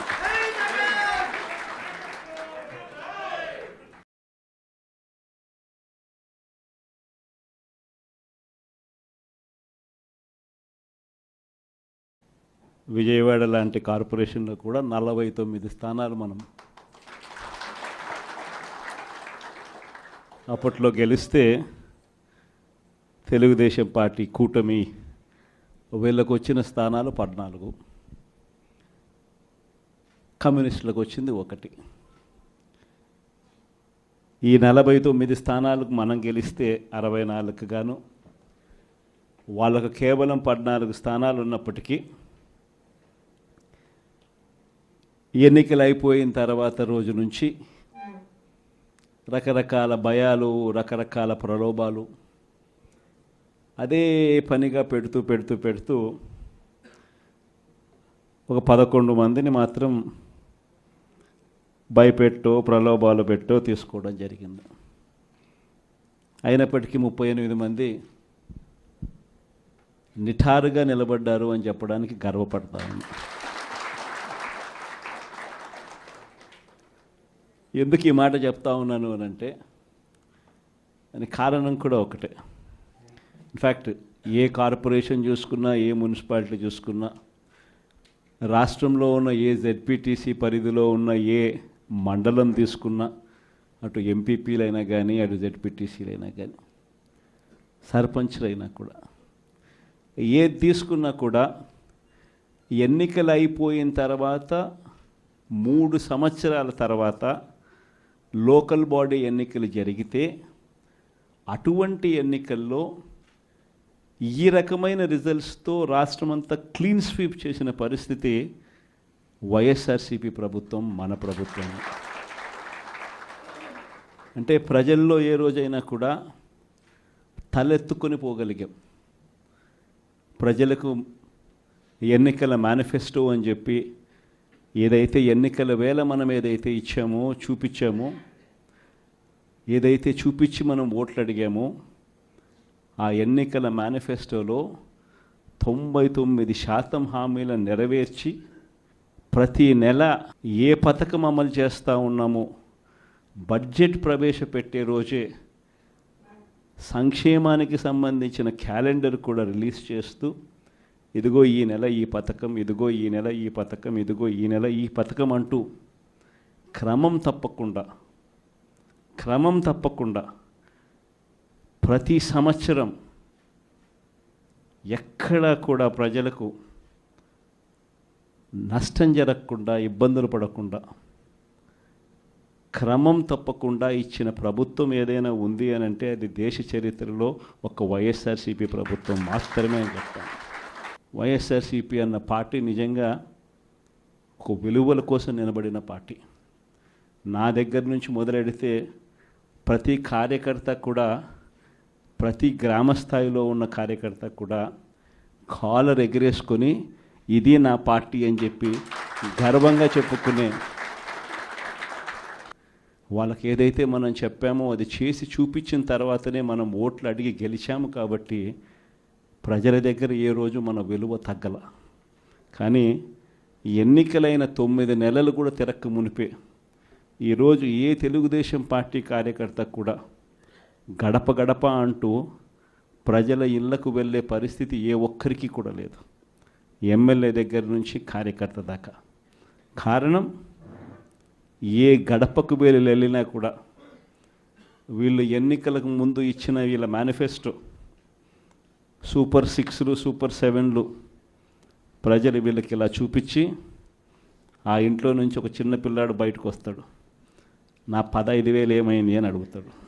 ఆ ఇంట్లో నుంచి 2 పిల్లలున్నా 3 పిల్లలున్నా ప్రతి పిల్లాడు బయటకు వచ్చి ఆ తెలుగుదేశం పార్టీ ఇంటికి వచ్చిన తెలుగుదేశం పార్టీ నాయకుడిని కార్యకర్తను ఆ పిల్లాడు కూడా ప్రశ్నిస్తాడు, నా 15,000 ఏమైంది అని. వీళ్ళింటికి పోయినప్పుడు ఆ పిల్లల తల్లులు ప్రశ్నిస్తారు, నా 18,000 ఏమైంది అని చెప్పి. 50 ఏళ్ళు నిండిన వాళ్ళు వచ్చి ప్రశ్నిస్తారు, నాకు 50 ఏళ్ళకే పెన్షన్ ఇస్తానన్నా నా 48,000 ఏమైంది అని చెప్పి. అదే ఇంట్లో 20 ఏళ్ళ పిల్లోడు, ఆ పిల్లాడు వచ్చి ప్రశ్నిస్తాడు, నాకు నెల 3,000 ఇస్తానన్నా 36,000 ఏమైంది, నా 36,000 ఏమైంది అని. అదే ఇంట్లో బహుశా విజయవాడలో కొంచెం రైతులు తక్కువేమో కానీ కొంచెం గ్రామీణ ప్రాంతాలకు పోతే రైతులు కూడా కండువా వేసుకొని వచ్చే ప్రతి రైతు కూడా నా 20,000 సంగతి ఏమైంది అని అడుగుతాడు. ఇలా ఏ ఇంటికి వెళ్ళినా కూడా తెలుగుదేశం పార్టీ నాయకులకు కానీ కార్యకర్తలకు కానీ ప్రజలకు సమాధానం చెప్పుకోలేని పరిస్థితుల్లో వాళ్ళు ఉన్నారు. ఎన్నికలప్పుడు ఏదైతే మాట చెప్పాడో ఆ రోజేమో మేము చెయ్యకపోతే మా కాలర్ పట్టుకోండి అని అన్నాడు. మరి ఈరోజు ప్రజలు కాలర్ పట్టుకుంటారేమో అని చెప్పి భయపడి రెడ్ బుక్ రాజ్యాంగం నడుపుతూ ఉన్నారు. ఈరోజు ఏమంటా ఉన్నారు, ఎన్నికలు అయిపోయిన 9 నెలల తర్వాత ఈరోజు ఏమంటా ఉన్నారు, సంపద సృష్టించడం ఎట్టనో నా చెవిలో చెప్తే నేను తెలుసుకుంటాను అంటున్నాను. ఇది వాస్తవాలు. ఇదే మాటలు ఎన్నికలకు ముందు నేను చెప్పా, చంద్రబాబు నాయుడు నమ్మడం అంటే చంద్రముఖిని నిద్ర లేపడమే అని. ఇదే మాటలు నేను ఎన్నికలప్పుడు చెప్పిన, చంద్రబాబు నాయుడు నమ్మడం అంటే పులి నోట్లో తలబెట్టడమే అని చెప్పి. ఇదే మాటలే నేను చెప్పా మేనిఫెస్టో ప్రజెంటేషన్ చేసేటప్పుడు. ఇక్కడ ఇలా నిల్చుని ఇలా మేనిఫెస్టోని ఇలా చూపించా, మన మేనిఫెస్టోని ఇలా చూపిస్తూ వాళ్ళు చెప్పిన మేనిఫెస్టో హామీలను కూడా ఇలానే చూపిస్తూ చెప్పా. ఇది సాధ్యమయ్యేటివి కాదయ్యా చంద్రబాబు నాయుడు చెప్పేటివి. రాష్ట్రానికి సంబంధించిన బడ్జెట్ ఇది, మనం చేస్తూ ఉన్న బటన్లు నొక్కే కార్యక్రమం ఇది, దీనికే ఇంత డబ్బు ఖర్చు అవుతుంది. మరి చంద్రబాబు నాయుడు ఏమో 1,72,000 కోట్లు సంవత్సరానికి అయ్యే ప్రతిపాదనలు ఆయన చెప్తా ఉన్నాడు. సూపర్ 6లు మోసము, సూపర్ 7లు మోసము అని చెప్పి చెబుతూ మనమేం చేయగలుగుతాము అన్నది కూడా ప్రజలకు అర్థమయ్యేట్టుగా కూడా మేనిఫెస్టో సందర్భంగా కూడా చెప్పడం జరిగింది.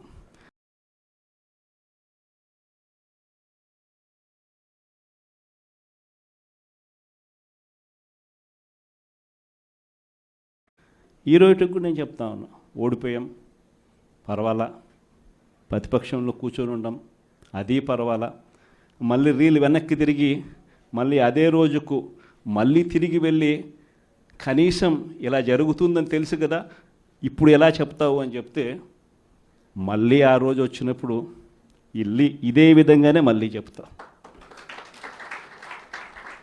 ఎందుకనంటే రాజకీయాలలో విలువలు, విశ్వసనీయత అన్న పదానికి అర్థం అదే. ఎన్నికలు ఎప్పుడొచ్చినా కూడా అదే విలువలు, అదే విశ్వసనీయత అన్న ఒకే ఒక్క పదం మీద మళ్ళీ వైఎస్ఆర్సీపీ మళ్ళీ అఖండ మెజారిటీతో మళ్ళీ గవర్నమెంట్.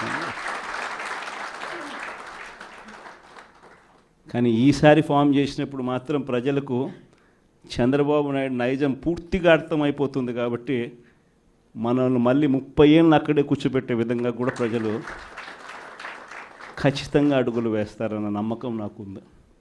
ఎందుకంటే ఈరోజు ఒకవైపున ఇచ్చిన హామీలన్నీ కూడా పక్కకి వెళ్ళిపోవడం అన్నది ఒక ఆస్పెక్ట్ అయితే, రెండో ఆస్పెక్ట్ ఏమిటి అని అంటే ప్రతి వ్యవస్థ నిర్వీర్యమైపోయింది. కేవలం చంద్రబాబు నాయుడు గారి ప్రభుత్వం రాకమునుపు మన ప్రభుత్వం ఉన్నది. మళ్ళీ మన ప్రభుత్వంలో ఎలా ప్రతిదీ కూడా ఎలా పగడ్బందీగా ఎలా జరిగింది, చంద్రబాబు నాయుడు ఎందుకు చేయలేకపోతున్నాడు, ఈ చర్చ ప్రతి ఇంట్లోనూ కూడా జరుగుతూ ఉంది. ప్రతి పథకము కూడా ట్రాన్స్పరెంట్గా, పారదర్శకంగా ప్రతి ఇంటికి చేర్చే పరిస్థితి నుంచి ఈరోజు అన్ని కొలాప్స్. కేవలం 9 నెలలు. ఒకవైపున వ్యవస్థలన్నీ కొలాప్స్, మరోవైపున ఏది చూసినా స్కామే. ఏ గ్రామంలో చూసినా బెల్ట్ షాపులు. ఎమ్మెల్యే దగ్గరుండి ఆక్షన్ పాడిస్తూ ఉన్నాడు. 2 లక్షల 3 లక్షల నీ ఇష్టం. ఆ 2 లక్షలు కట్టడానికి పోలీసులు సపోర్ట్ చేస్తారు, దగ్గరుండి మద్యం అమ్మేట్టుగా. ఎంఆర్పి రేటుకు వాళ్ళు కొనుక్కుంటారు, ఎంఆర్పి రేటు ప్లస్ ఇలా ప్రాఫిట్ చేసుకొని వాళ్ళు అమ్ముతారు. ఏ గ్రామంలో చూసినా కూడా, ఏ బంకులో కూడా ఈరోజు మద్యమే కనిపిస్తూ ఉంది. మొట్టమొదటిసారిగా గవర్నమెంట్ నడుపుతా ఉన్న మద్యం షాపులను తీసేసి ప్రైవేట్ వాళ్ళని తీసుకొచ్చేసినారు. ఇసుక ఎక్కడ పడితే అక్కడ డబల్ ద రేటుకి అమ్ముతూ ఉన్నారు. ప్రతి నియోజకవర్గంలోని పేకాట క్లబ్బులు ఎక్కడ పడితే అక్కడ కనిపిస్తూ ఉన్నాయి. ప్రతి నియోజకవర్గంలో ఏ పని జరగాలన్నా కూడా, ఫ్యాక్టరీ నడపాలన్నా, ఆ నియోజకవర్గంలో మైన్ ఒకవేళ చేస్తూ ఉంటే చేసుకోవాలన్నా, ఏదైనా కూడా నాకింత నీకింత అని ఎమ్మెల్యే దగ్గర నుంచి మొదలైతే చంద్రబాబు నాయుడు దాకా పంచుకోవడాలి. ఇవన్నీ కూడా ఏ స్థాయిలో జరుగుతూ ఉన్నాయనంటే, నిజంగా ఈరోజు వైఎస్ఆర్సీపీ పార్టీ కానీ, వైఎస్ఆర్సీపీ ఎమ్మెల్యేలు కానీ ఈరోజు నిజంగా చాలా మంచోళ్ళ కింద కనిపిస్తూ ఉన్నారు. ప్రజలకు ఆ స్థాయిలో కేవలం 9 నెలల కాలంలోనే ఇంత దారుణంగా పడిపోయినాయి. ఇవన్నీ కూడా ఎందుకు నేను చెప్తా ఉన్నాను అనంటే, ఈరోజు కష్టాలు అనేటివి వస్తాయి. ప్రతిపక్షంలో ఉన్నప్పుడు, రాజకీయాలలో మరీ ముఖ్యంగా ఉన్నప్పుడు ప్రతి ఒక్కరూ కూడా ఒక్కటే గుర్తుపెట్టుకోవాలి, కష్టం రానిదే సుఖం రాదు. ప్రతి మనిషి జీవితంలో కూడా కష్టాలు సుఖాలు అనేది పార్ట్ అండ్ పార్సల్. ప్రతిపక్షంలో ఉన్నప్పుడు మన కష్టాలు కనిపిస్తాయి, కానీ ఆ ప్రతిపక్షంలో ఉన్నప్పుడు, ఆ కష్టాలలో వచ్చినప్పుడు మనం ఆ కష్టాలను ఎలా ఎదుర్కొంటాం అన్నది మనల్ని లీడర్లు చేస్తాయి. కష్టం వచ్చినప్పుడు మన క్యారెక్టర్ను మనం అమ్మేసుకుంటే, మన వ్యక్తిత్వాన్ని మనం అమ్మేసుకుంటే, ఒక్కసారి బాటిల్లో ఉన్న నీళ్ళు బాటిల్లో ఉంటే బాటిల్లో నీళ్ళు తాగుతాం. బాటిల్లో ఉన్న నీళ్ళు ఒక్కసారి ఇలా పడేసినామనంటే భూమిలోకి పడిపోతాయి, మళ్ళీ ఏరుకోలేం. క్యారెక్టర్ కూడా అలాంటిదే. ఒక్కసారి విడిచిపెట్టేసినాము అని అంటే మళ్ళీ దాన్ని ఏరుకోలేం. ప్రజల్లో చులకనవుతాం, ప్రజల్లో పలచనవుతాం. ఇది ప్రతి ఒక్కరూ కూడా గుర్తుపెట్టుకోండి. కష్టాలు అన్నటివి ఎల్లకాలం ఉండవు. ఎవరికి ఏ కష్టం వచ్చినా కూడా నా కథ గుర్తు తెచ్చుకోండి. 16 నెలలు నన్ను జైల్లో పెట్టినారు. నా మీద కేసులు వేసింది కూడా మళ్ళీ ఎవరో కాదు, అటు కాంగ్రెస్ ఇటు తెలుగుదేశమే. నా పిటిషన్లో ఎవరు పిటిషనర్స్ అంటే అటు కాంగ్రెస్ ఎమ్మెల్యేలు, ఇటు తెలుగుదేశం పార్టీకి సంబంధించిన నాయకులు. కేవలం రాజకీయంగా ఎదుగుతున్నాను అని ఒకే ఒక కారణంతో దొంగ కేసులు బనాయించారు. 16 నెలలు జైల్లో పెట్టినారు. కానీ ఏమైంది? బయటికి రాలా? ముఖ్యమంత్రి కాలా?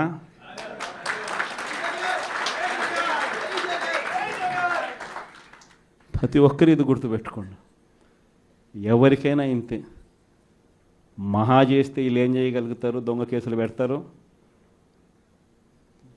కాదండంలా బెదిరిస్తారు, కాదండంలా మహా అయితే 3 నెలలు లోపల వేస్తారు, అది కాదండంలా.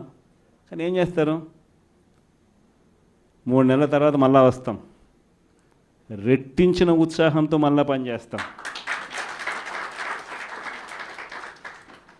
ఎవరెవరైతే మిమ్మల్ని జైల్లో పెట్టే కార్యక్రమం ఎవరెవరైతే చేస్తారో, మంచి చేసిన వాళ్ళని గుర్తుపెట్టుకోండి, చెడు చేసిన వాడిని గుర్తుపెట్టుకోండి. ఇద్దరిని గుర్తుపెట్టుకోమని చెప్తాను. ఊరికే చూస్తూ ఊరుకోం. వైఎస్ఆర్ కాంగ్రెస్ పార్టీ బ్రతుకుతుంది. వైఎస్ఆర్ కాంగ్రెస్ పార్టీ ఈ రాష్ట్రాన్ని ఏలుతుంది అని కూడా సందర్భంగా చెప్తాను. మరో 30 సంవత్సరాలు ఏళ్తామని కూడా ఈ సందర్భంగా కూడా మరి గట్టిగా కూడా చెప్తాను. కాబట్టి ఎవ్వరూ కూడా వైఎస్ఆర్ కాంగ్రెస్ పార్టీకి సంబంధించిన ఏ కార్యకర్త వెంటికి కూడా పీకలేడు అని చెప్పి కూడా ఈ సందర్భంగా ఇది ప్రతి ఒక్కరూ గుర్తుపెట్టుకోండి, ఒక్కటే గుర్తుపెట్టుకోండి. ఈసారి జగనన్న 2.0 కొంచెం వేరుగా కూడా ఉంటుంది. ఈసారి జగనన్న 2.0 కార్యకర్త కోసం ఎలా పనిచేస్తుందో కూడా చూపిస్తుంది. ఇది మాత్రం నేను ఖచ్చితంగా చెప్తా ఉన్నా. ఎందుకనంటే జగనన్న 1.0లో బహుశా కార్యకర్తలకు నేను అంత గొప్పగా బహుశా చేయలేకపోయి ఉండొచ్చేమో. ప్రతి పథకము ప్రతి విషయంలోనూ కూడా మొట్టమొదటిగా ప్రజలే గుర్తుకొచ్చారు. ప్రజలకు మంచి చేయడం కోసమే నా టైం కేటాయించా, నా తాపత్రయపడ్డా, ప్రతి విషయంలోనూ దానికోసమే అడుగులు వేశా. కానీ జగనన్న 2.0కి వచ్చేసరికి మాత్రం చంద్రబాబు నాయుడు కార్యకర్తలకు పెడతా ఉన్న ఇబ్బందులు చూసా, కార్యకర్తలు పడతా ఉన్న అవస్థలు చూసా, కార్యకర్తలు పడతా ఉన్న బాధను గమనించా. వీళ్ళ కోసం గట్టిగా మీ జగనన్న ఉంటాడని సందర్భంగా గట్టిగా చెప్తాను.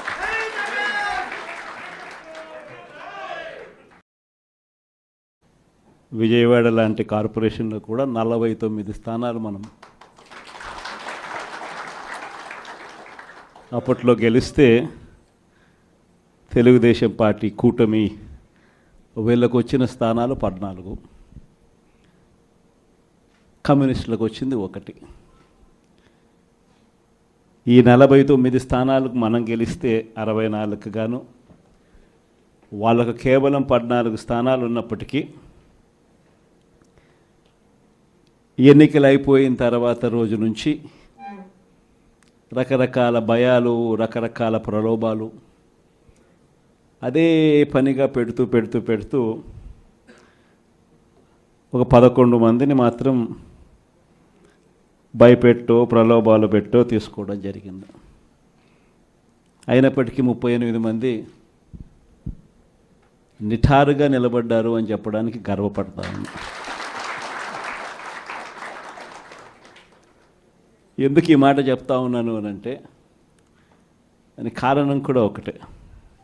ఇన్ఫ్యాక్ట్ ఏ కార్పొరేషన్ చూసుకున్నా, ఏ మున్సిపాలిటీ చూసుకున్నా, రాష్ట్రంలో ఉన్న ఏ జెడ్పీటీసీ పరిధిలో ఉన్న ఏ మండలం తీసుకున్నా, అటు ఎంపీపీలైనా కానీ, అటు జెడ్పీటీసీలైనా కానీ, సర్పంచ్లైనా కూడా, ఏది తీసుకున్నా కూడా ఎన్నికలు అయిపోయిన తర్వాత 3 సంవత్సరాల తర్వాత లోకల్ బాడీ ఎన్నికలు జరిగితే అటువంటి ఎన్నికల్లో ఈ రకమైన రిజల్ట్స్తో రాష్ట్రమంతా క్లీన్ స్వీప్ చేసిన పరిస్థితి వైఎస్ఆర్సీపీ ప్రభుత్వం, మన ప్రభుత్వం. అంటే ప్రజల్లో ఏ రోజైనా కూడా తలెత్తుకొని పోగలిగాం. ప్రజలకు ఎన్నికల మేనిఫెస్టో అని చెప్పి ఏదైతే ఎన్నికల వేళ మనం ఏదైతే ఇచ్చామో, చూపించామో, ఏదైతే చూపించి మనం ఓట్లు అడిగామో, ఆ ఎన్నికల మేనిఫెస్టోలో 99% హామీలను నెరవేర్చి ప్రతి నెల ఏ పథకం అమలు చేస్తూ ఉన్నామో బడ్జెట్ ప్రవేశపెట్టే రోజే సంక్షేమానికి సంబంధించిన క్యాలెండర్ కూడా రిలీజ్ చేస్తూ, ఇదిగో ఈ నెల ఈ పథకం, ఇదిగో ఈ నెల ఈ పథకం, ఇదిగో ఈ నెల ఈ పథకం అంటూ క్రమం తప్పకుండా ప్రతి సంవత్సరం ఎక్కడా కూడా ప్రజలకు నష్టం జరగకుండా, ఇబ్బందులు పడకుండా, క్రమం తప్పకుండా ఇచ్చిన ప్రభుత్వం ఏదైనా ఉంది అని అంటే అది దేశ చరిత్రలో ఒక వైఎస్ఆర్సీపీ ప్రభుత్వం మాత్రమే అని చెప్తాను. వైఎస్ఆర్సీపీ అన్న పార్టీ నిజంగా ఒక విలువల కోసం నిలబడిన పార్టీ. నా దగ్గర నుంచి మొదలెడితే ప్రతి కార్యకర్త కూడా, ప్రతి గ్రామ స్థాయిలో ఉన్న కార్యకర్త కూడా కాలర్ ఎగిరేసుకొని ఇది నా పార్టీ అని చెప్పి గర్వంగా చెప్పుకునే వాళ్ళకి ఏదైతే మనం చెప్పామో అది చేసి చూపించిన తర్వాతనే మనం ఓట్లు అడిగి గెలిచాము. కాబట్టి ప్రజల దగ్గర ఏ రోజు మన విలువ తగ్గల. కానీ ఎన్నికలైన 9 నెలలు కూడా తిరక్క మునిపే ఈరోజు ఏ తెలుగుదేశం పార్టీ కార్యకర్త కూడా గడప గడప అంటూ ప్రజల ఇళ్లకు వెళ్ళే పరిస్థితి ఏ ఒక్కరికి కూడా లేదు, ఎమ్మెల్యే దగ్గర నుంచి కార్యకర్త దాకా. కారణం, ఏ గడపకు వెళ్ళినా కూడా వీళ్ళు ఎన్నికలకు ముందు ఇచ్చిన వీళ్ళ మేనిఫెస్టో సూపర్ 6లు సూపర్ 7లు ప్రజలు వీళ్ళకి ఇలా చూపించి, ఆ ఇంట్లో నుంచి ఒక చిన్న పిల్లాడు బయటకు వస్తాడు, నా 15,000 ఏమైంది అని అడుగుతాడు. ఆ ఇంట్లో నుంచి 2 పిల్లలున్నా 3 పిల్లలున్నా ప్రతి పిల్లాడు బయటకు వచ్చి ఆ తెలుగుదేశం పార్టీ ఇంటికి వచ్చిన తెలుగుదేశం పార్టీ నాయకుడిని కార్యకర్తను ఆ పిల్లాడు కూడా ప్రశ్నిస్తాడు, నా 15,000 ఏమైంది అని. వీళ్ళింటికి పోయినప్పుడు ఆ పిల్లల తల్లులు ప్రశ్నిస్తారు, నా 18,000 ఏమైంది అని చెప్పి. 50 ఏళ్ళు నిండిన వాళ్ళు వచ్చి ప్రశ్నిస్తారు, నాకు 50 ఏళ్ళకే పెన్షన్ ఇస్తానన్నా నా 48,000 ఏమైంది అని చెప్పి. అదే ఇంట్లో 20 ఏళ్ళ పిల్లోడు, ఆ పిల్లాడు వచ్చి ప్రశ్నిస్తాడు, నాకు నెలలైనా 3,000 ఇస్తానన్నా 36,000 ఏమైంది, నా 36,000 ఏమైంది అని. అదే ఇంట్లో బహుశా విజయవాడలో కొంచెం రైతులు తక్కువేమో కానీ కొంచెం గ్రామీణ ప్రాంతాలకు పోతే రైతులు కూడా కండువా వేసుకొని వచ్చే ప్రతి రైతు కూడా నా 20,000 సంగతి ఏమైంది అని అడుగుతాడు. ఇలా ఏ ఇంటికి వెళ్ళినా కూడా తెలుగుదేశం పార్టీ నాయకులకు కానీ కార్యకర్తలకు కానీ ప్రజలకు సమాధానం చెప్పుకోలేని పరిస్థితుల్లో వాళ్ళు ఉన్నారు. ఎన్నికలప్పుడు ఏదైతే మాట చెప్పాడో ఆ రోజేమో మేము చెయ్యకపోతే మా కాలర్ పట్టుకోండి అని అన్నాడు. మరి ఈరోజు ప్రజలు కాలర్ పట్టుకుంటారేమో అని చెప్పి భయపడి రెడ్ బుక్ రాజ్యాంగం నడుపుతూ ఉన్నారు.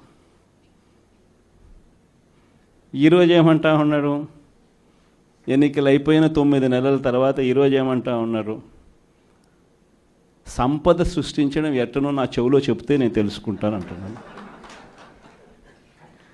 వాస్తవాలు. ఇదే మాటలు ఎన్నికలకు ముందు నేను చెప్పా, చంద్రబాబు నాయుడు నమ్మడం అంటే చంద్రముఖిని నిద్ర లేపడమే అని. ఇదే మాటలు నేను ఎన్నికలప్పుడు చెప్పిన, చంద్రబాబు నాయుడు నమ్మడం అంటే పులి నోట్లో తలబెట్టడమే అని చెప్పి. ఇదే మాటలే నేను చెప్పా మేనిఫెస్టో ప్రజెంటేషన్ చేసేటప్పుడు. ఇక్కడ ఇలా నిలచుని ఇలా మేనిఫెస్టోని ఇలా చూపించా, మన మేనిఫెస్టోని ఇలా చూపిస్తూ వాళ్ళు చెప్పిన మేనిఫెస్టో హామీలను కూడా ఇలానే చూపిస్తూ చెప్పా.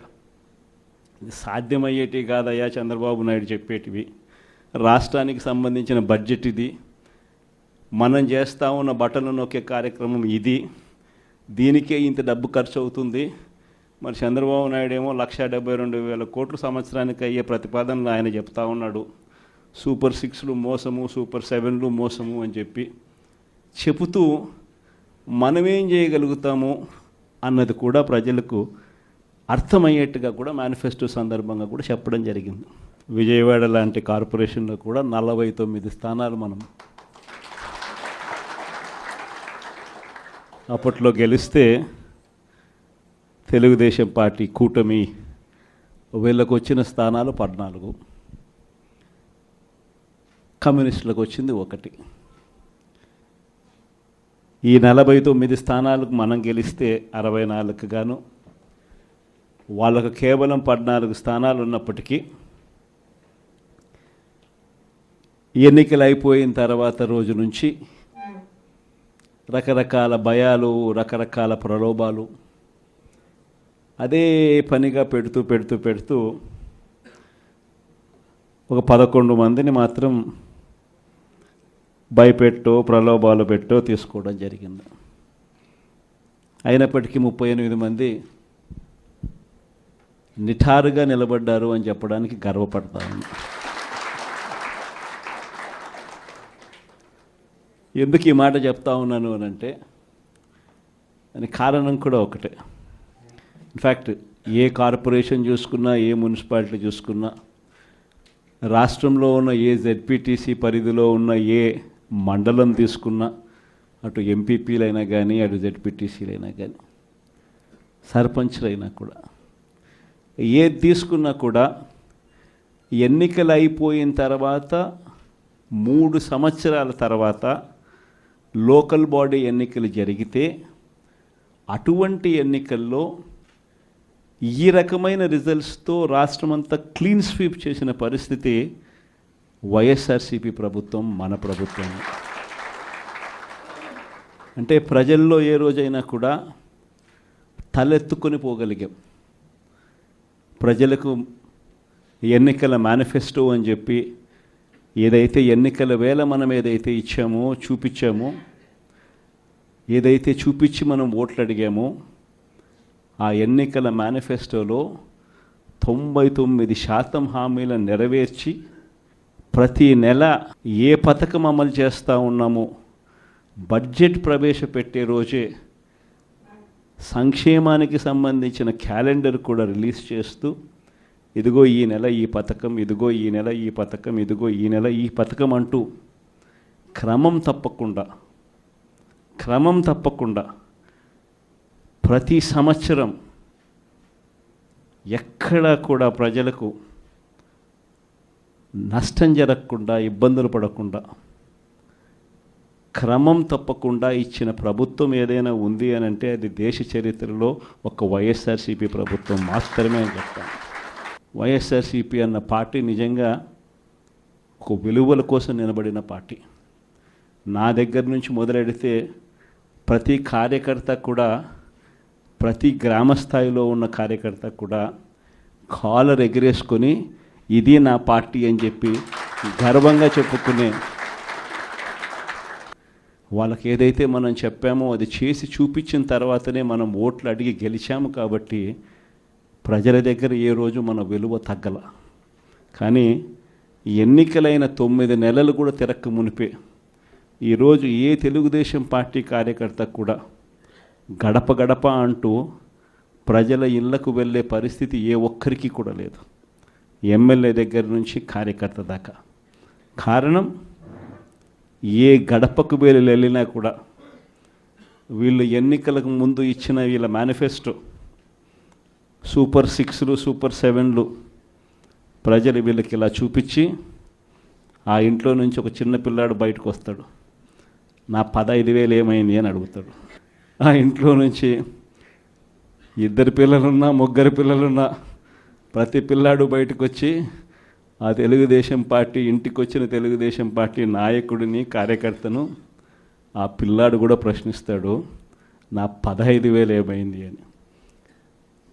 వీళ్ళింటికి పోయినప్పుడు ఆ పిల్లల తల్లులు ప్రశ్నిస్తారు, నా 18,000 ఏమైంది అని చెప్పి. 50 ఏళ్ళు నిండిన వాళ్ళు వచ్చి ప్రశ్నిస్తారు, నాకు 50 ఏళ్ళకే పెన్షన్ ఇస్తానన్నా నా 48,000 ఏమైంది అని చెప్పి. అదే ఇంట్లో 20 ఏళ్ళ పిల్లోడు,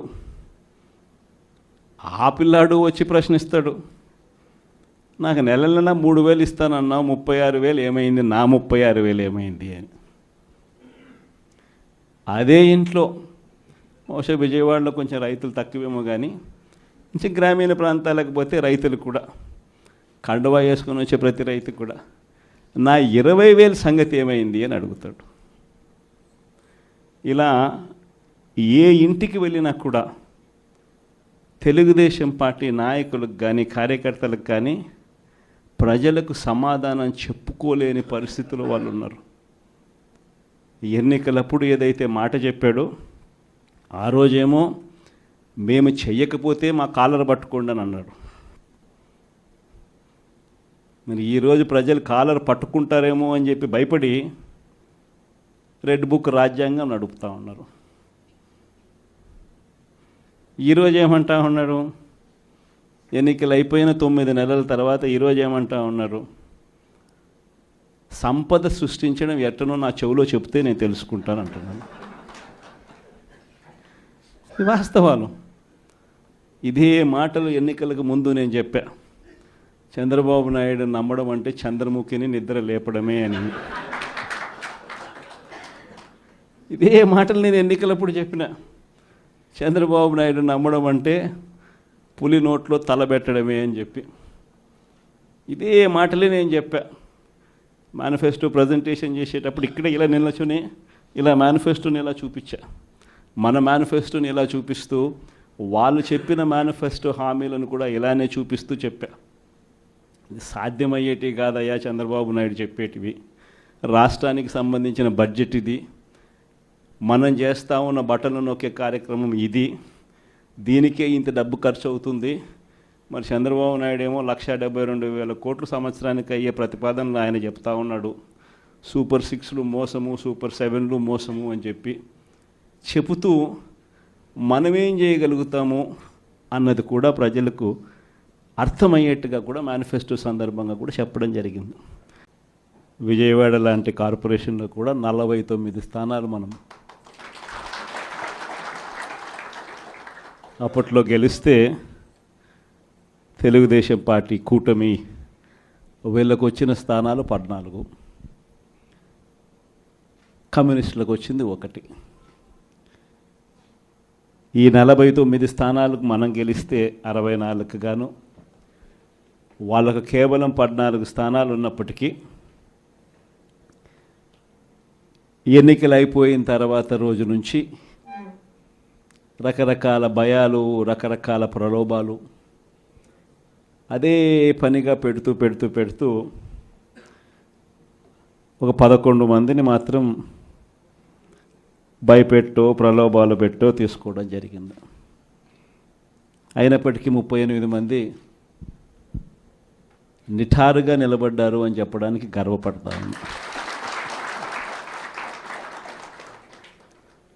ఎందుకు ఈ మాట చెప్తా ఉన్నాను అని అంటే దానికి కారణం కూడా ఒకటే.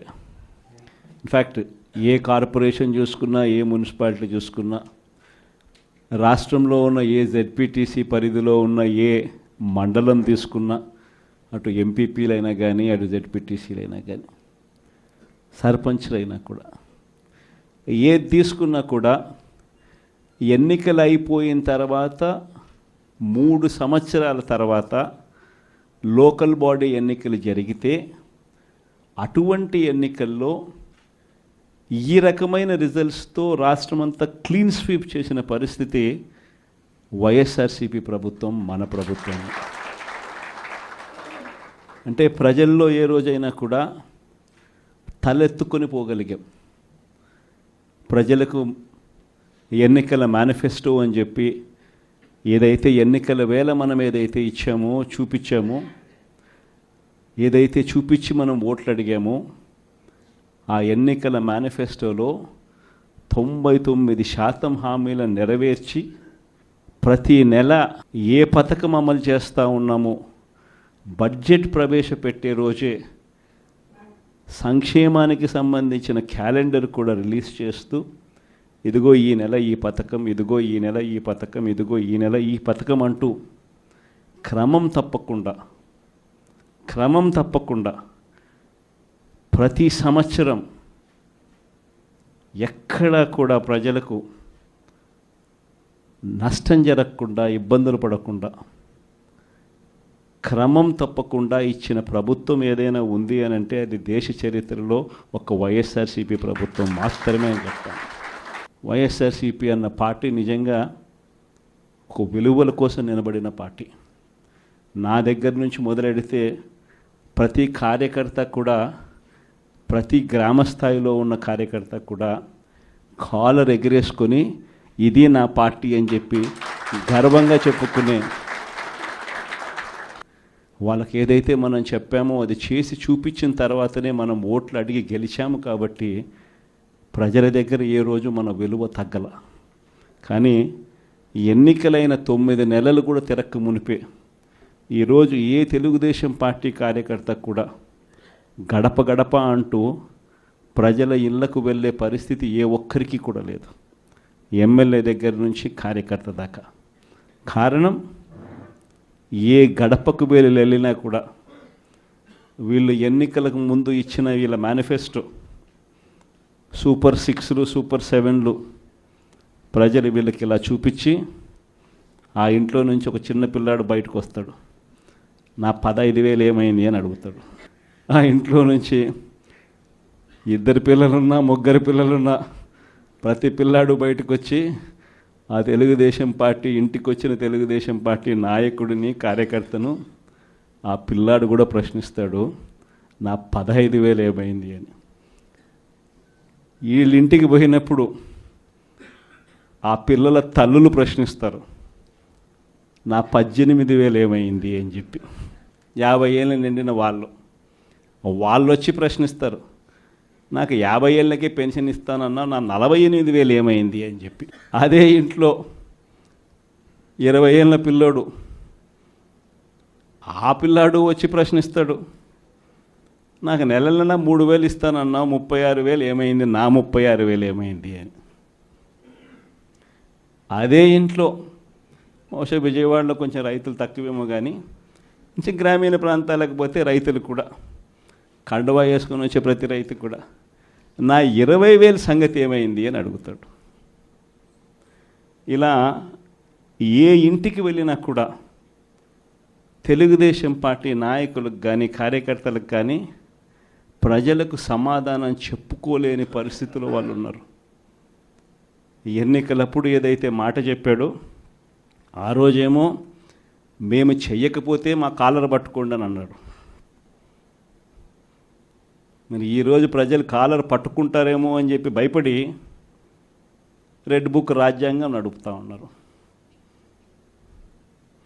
ఈరోజు ఏమంటా ఉన్నాడు, ఎన్నికలు అయిపోయిన 9 నెలల తర్వాత ఈరోజు ఏమంటా ఉన్నారు, సంపద సృష్టించడం ఎట్టనో నా చెవిలో చెప్తే నేను తెలుసుకుంటాను అంటున్నాను. వాస్తవాలు. ఇదే మాటలు ఎన్నికలకు ముందు నేను చెప్పా, చంద్రబాబు నాయుడు నమ్మడం అంటే చంద్రముఖిని నిద్ర లేపడమే అని. ఇదే మాటలు నేను ఎన్నికలప్పుడు చెప్పిన, చంద్రబాబు నాయుడు నమ్మడం అంటే పులి నోట్లో తలబెట్టడమే అని చెప్పి. ఇదే మాటలే నేను చెప్పా మేనిఫెస్టో ప్రజెంటేషన్ చేసేటప్పుడు. ఇక్కడ ఇలా నిల్చొని ఇలా మేనిఫెస్టోని ఇలా చూపించా, మన మేనిఫెస్టోని ఇలా చూపిస్తూ వాళ్ళు చెప్పిన మేనిఫెస్టో హామీలను కూడా ఇలానే చూపిస్తూ చెప్పా. ఇది సాధ్యమయ్యేటి కాదయ్యా చంద్రబాబు నాయుడు చెప్పేటివి. రాష్ట్రానికి సంబంధించిన బడ్జెట్ ఇది, మనం చేస్తూ ఉన్న బట్టలు నొక్కే కార్యక్రమం ఇది, దీనికే ఇంత డబ్బు ఖర్చు అవుతుంది. మరి చంద్రబాబు నాయుడు ఏమో 1,72,000 కోట్లు సంవత్సరానికి అయ్యే ప్రతిపాదనలు ఆయన చెప్తా ఉన్నాడు. సూపర్ 6లు మోసము, సూపర్ 7లు మోసము అని చెప్పి చెబుతూ మనమేం చేయగలుగుతాము అన్నది కూడా ప్రజలకు అర్థమయ్యేట్టుగా కూడా మేనిఫెస్టో సందర్భంగా కూడా చెప్పడం జరిగింది. విజయవాడ లాంటి కార్పొరేషన్లో కూడా 49 స్థానాలు మనం అప్పట్లో గెలిస్తే తెలుగుదేశం పార్టీ కూటమి వీళ్ళకు వచ్చిన స్థానాలు 14, కమ్యూనిస్టులకు వచ్చింది 1. ఈ 49 స్థానాలకు మనం గెలిస్తే 64 గాను వాళ్ళకు కేవలం 14 స్థానాలు ఉన్నప్పటికీ ఎన్నికలు అయిపోయిన తర్వాత రోజు నుంచి రకరకాల భయాలు, రకరకాల ప్రలోభాలు అదే పనిగా పెడుతూ ఒక 11 మందిని మాత్రం భయపెట్టో ప్రలోభాలు పెట్టో తీసుకోవడం జరిగింది. అయినప్పటికీ 38 మంది నిఠారుగా నిలబడ్డారు అని చెప్పడానికి గర్వపడతాను. ఎందుకు ఈ మాట చెప్తా ఉన్నాను అని అంటే దానికి కారణం కూడా ఒకటే. ఇన్ఫ్యాక్ట్ ఏ కార్పొరేషన్ చూసుకున్నా, ఏ మున్సిపాలిటీ చూసుకున్నా, రాష్ట్రంలో ఉన్న ఏ జెడ్పీటీసీ పరిధిలో ఉన్న ఏ మండలం తీసుకున్నా, అటు ఎంపీపీలైనా కానీ, అటు జెడ్పీటీసీలైనా కానీ, సర్పంచ్లైనా కూడా, ఏది తీసుకున్నా కూడా ఎన్నికలు అయిపోయిన తర్వాత 3 సంవత్సరాల తర్వాత లోకల్ బాడీ ఎన్నికలు జరిగితే అటువంటి ఎన్నికల్లో ఈ రకమైన రిజల్ట్స్తో రాష్ట్రమంతా క్లీన్ స్వీప్ చేసిన పరిస్థితి వైఎస్ఆర్సీపీ ప్రభుత్వం, మన ప్రభుత్వం. అంటే ప్రజల్లో ఏ రోజైనా కూడా తలెత్తుకొని పోగలిగాం. ప్రజలకు ఎన్నికల మేనిఫెస్టో అని చెప్పి ఏదైతే ఎన్నికల వేళ మనం ఏదైతే ఇచ్చామో చూపించామో, ఏదైతే చూపించి మనం ఓట్లు అడిగామో, ఆ ఎన్నికల మేనిఫెస్టోలో 99% హామీలను నెరవేర్చి ప్రతి నెల ఏ పథకం అమలు చేస్తూ ఉన్నామో బడ్జెట్ ప్రవేశపెట్టే రోజే సంక్షేమానికి సంబంధించిన క్యాలెండర్ కూడా రిలీజ్ చేస్తూ, ఇదిగో ఈ నెల ఈ పథకం, ఇదిగో ఈ నెల ఈ పథకం, ఇదిగో ఈ నెల ఈ పథకం అంటూ క్రమం తప్పకుండా ప్రతి సంవత్సరం ఎక్కడా కూడా ప్రజలకు నష్టం జరగకుండా, ఇబ్బందులు పడకుండా క్రమం తప్పకుండా ఇచ్చిన ప్రభుత్వం ఏదైనా ఉంది అని అంటే అది దేశ చరిత్రలో ఒక వైఎస్ఆర్సీపీ ప్రభుత్వం మాత్రమే అని చెప్తాను. వైఎస్ఆర్సీపీ అన్న పార్టీ నిజంగా ఒక విలువల కోసం నిలబడిన పార్టీ.